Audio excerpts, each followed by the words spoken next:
दिया जाए। और एज रिलैक्सेशन एक बहुत बड़ा मुद्दा है, क्योंकि आफ्टर 10 ईयर्स बाद आप वैकेंसी देते हैं और वैकेंसी 3 से 4 महीना में उसको फुलफिल अप करते हैं। बस 6 मंथ में आपने 3 एग्जाम लेने का काम किया, लेकिन जो बच्चे पिछड़ गए, कोई साल भर 6 महीने या 2, 4, 5 साल, जितने साल से, तो क्या आप 10 साल बाद जो लिए हैं वो 10 साल का आप समय देंगे कि नहीं देंगे? सप्लीमेंट्री रिजल्ट्स नहीं दिया और तीसरा है एज रिलैक्सेशन खत्म कर दिया। अब हम लोग क्या करें? जी, जिस प्रकार TRE 2 और TRE 1 में हम लोग को मिला गया 10 वर्ष का छूट, उसी प्रकार TRE 3 में भी मिलना चाहिए। एज रिलैक्सेशन चाहिए 10 वर्ष के, 10 वर्ष का छूट चाहिए। जी, 10 वर्ष का छूट चाहिए। नमस्कार, आप देख रहे हैं लाइव सीरीज, मैं हूं आपके साथ रोहित। आपको बता दें कि TRE 2.0 में लगातार सप्लीमेंट्री रिजल्ट की और एज रिलैक्सेशन की मांग उठ रही थी, और ऐसे में देखिए जो तमाम शिक्षक अभ्यर्थी थे वो कहीं ना कहीं परेशान थे। हालांकि उन शिक्षक अभ्यर्थियों की बात नहीं मानी गई, और देखिए अब एज रिलैक्सेशन को लेकर और सप्लीमेंट्री रिजल्ट को लेकर जो शिक्षक अभ्यर्थी हैं वो हाई कोर्ट पहुँचे। आप लोग हाई कोर्ट क्यों पहुँच गए, ये बताइए। हाई कोर्ट हम लोग एक्चुअली जो है एज रिलैक्सेशन के मामले को लेकर के आए हुए हैं, और एज रिलैक्सेशन एक बहुत बड़ा मुद्दा है, क्योंकि आफ्टर 10 ईयर्स बाद आप वैकेंसी देते हैं और वैकेंसी 3 से 4 महीना में उसको फुलफिल अप करते हैं। बस 6 मंथ में आपने 3 एग्जाम लेने का काम किया, लेकिन जो बच्चे पिछड़ गए, कोई साल भर 6 महीने या 2, 4, 5 साल, जितने साल से, तो क्या आप 10 साल बाद जो लिए हैं वो 10 साल का आप समय देंगे कि नहीं देंगे? वो बच्चे जो पिछड़ गए हैं, जो इस एज रिलैक्सेशन के कारण इस कंपटीशन से बाहर हो गए हैं, तो उनको मौका दिया जाए और फुल्ली मौका दिया जाए। इसका मैं अनुरोध ही नहीं, इसका आह्वान भी करती हूँ, और सबके सामने मैं ये बोलना चाहती हूँ कि अगर यह मांग नहीं पूरी हुई तो हम लोगों को बनिस्बत हाई कोर्ट का शरण लेना पड़ेगा, क्योंकि न्यायालय अंतिम निर्णय होता है। हमने हर जगह जाकर के अपनी बातें को रखी है, चाहे वो कोई भी नेता हो, विपक्ष हो। शिक्षा मंत्री के यहाँ भी आप लोग गई थी? जी, शिक्षा मंत्री हो या फिर उप मुख्यमंत्री हो या फिर विपक्ष के जो भी हमारे हैं ऑल ओवर जो रह चुके हैं, चाहे तेजस्वी यादव हैं या जो भी हैं, तो उन लोगों के पास हम लोग पहुंचे हैं। तो इस मुद्दा को बिल्कुल गौन कर दिया गया है, और हमारा जो है यही एक सूत्री मांग है कि हमें एज रिलैक्सेशन में 10 इयर्स का छूट दिया जाए, और छूट दे करके हम लोग इससे बाहर ना हो।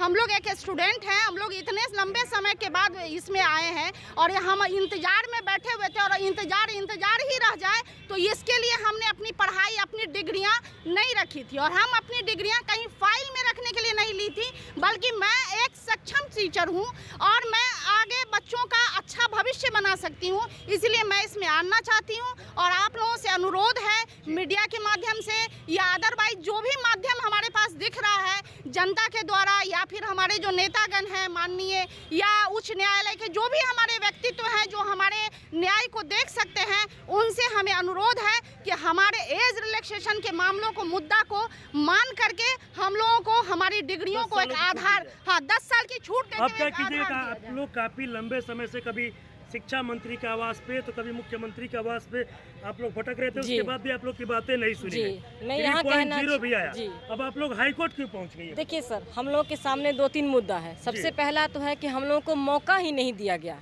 आज हमारी बिहार सरकार क्या कह रही है, महिलाओं को आगे बढ़ाओ, बेटी बचाओ बेटी पढ़ाओ, और आपने हमें मौका नहीं दिया। हमें एक समय तो देते अपनी योग्यता को साबित करने का, क्योंकि 2.0 में मेरा 2 नंबर से रह गया। 2 नंबर से मेरा रह गया। मेरा 74 नंबर है और 76 कटअप गया था जनरल फीमेल का। माननीय अतुल प्रसाद जी ने कहा कि 14,000 समथिंग वो देंगे सप्लीमेंट्री रिजल्ट। हम लोगों ने सोचा ठीक है आएगा, उसको उन्होंने क्या क्या नहीं किया वो नहीं दिया। उसके बाद भाषा जब उन्होंने अर्हता दिया था तो उसमें हम लोग क्वालिफाई थे, और जो अनक्वालिफाइड थे भाषा में उन्होंने उसको दे दिया नौकरी में मौका, हम लोगों को बाहर निकाल दिया। दो नाइंसाफ़ी हुई हमारे साथ। भाषा को शून्य किया, सप्लीमेंट्री रिजल्ट्स नहीं दिया, और तीसरा है एज रिलैक्सेशन खत्म कर दिया। अब हम लोग क्या करें? किस उम्मीद से हाई कोर्ट पहुंची आप लोग? हम लोग का अंतिम विकल्प हाई कोर्ट है, क्योंकि हम लोग शिक्षा मंत्री के यहाँ जा चुके हैं, माननीय उप मंत्री के यहाँ जा चुके हैं, तेजस्वी प्रसाद के यहाँ जा चुके हैं, लेकिन किन्होंने भी हमारी बात नहीं सुनी। लेकिन मैं ये आपके चैनल के माध्यम से उन्हें कहना चाहती हूँ कि हम लोग अब न्यायालय की शरण में है। भारत एक लोकतांत्रिक देश है, और ये चीज़ उन लोगों को भी समझना चाहिए कि अगर वो लोग हमारी बात नहीं सुनेंगे तो हमारे पास अब यही अंतिम विकल्प है। क्या मांगे आप लोग हाई कोर्ट क्यों पहुंच गए, ये बताइए। जी, जिस प्रकार टीआरई 2 और टीआरई 1 में हम लोग को मिला गया 10 बरस का छूट, उसी प्रकार टीआरई 3 में भी मिलना चाहिए जी। अगर इस प्रकार नहीं मिलता है तो हम लोगों का एज जो है अब खत्म हो चुका। अब हम लोग कहाँ जाएंगे? सारे अधिकारी के पास जा कर के हम लोग थक चुके हैं। सबके पास जाके थक गए? जी, कोई नहीं सुन रहा है? जी नहीं, कोई सुन नहीं रहे। अब इसके बाद तो हम लोग हाई कोर्ट ही जाएंगे, दूसरा कोई उपाय तो है नहीं। हम लोग पास विकल्प यही एक बचा हुआ है। तब आप लोग को फॉर्म भरने की मतलब नहीं, उम्र सीमा में छूट नहीं दी जा रही है, तब आप लोग कहाँ जाइएगा? जी, हाई कोर्ट जाएंगे, दूसरा कोई उपाय है ही नहीं। अब वही एक विकल्प है। हाई कोर्ट क्या कुछ उम्मीद लगाकर हाई कोर्ट पहुंचे आप लोग, ये बताइए, क्योंकि काफ़ी लंबे समय से आप लोग भटक रहे हैं। जी सर, हम लोगों की पूरी उम्मीद है हाई कोर्ट में अंतिम निर्णय जो है कि हाई कोर्ट के माध्यम से ही लिया जाएगा, और हम लोग पूरा प्रयास कर रहे हैं कि हम अपने अधिकार के लिए अंतिम रूप से जहां पे हम गए हैं, अपनी याचिका रीट को रखे हैं, वो हमारे जेन्युइन मुद्दे पर विचार होगा और हमारे पक्ष में निर्णय आएगा। लेकिन इससे पहले जो व्यवस्था की अनियमितता रही है उसके कारण हम लोगों को इतना तकलीफ़ हुआ है, क्योंकि हर सरकार जो है आने से पहले या काम करने से पहले यह दावा करती है कि हम आएंगे तो बहुत स्वच्छता से, ईमानदारी से अपने कर्तव्य का निर्वहन आने के बाद करेंगे। लोग भूल जाते हैं। लेकिन आने के बाद भूलते ही नहीं हैं।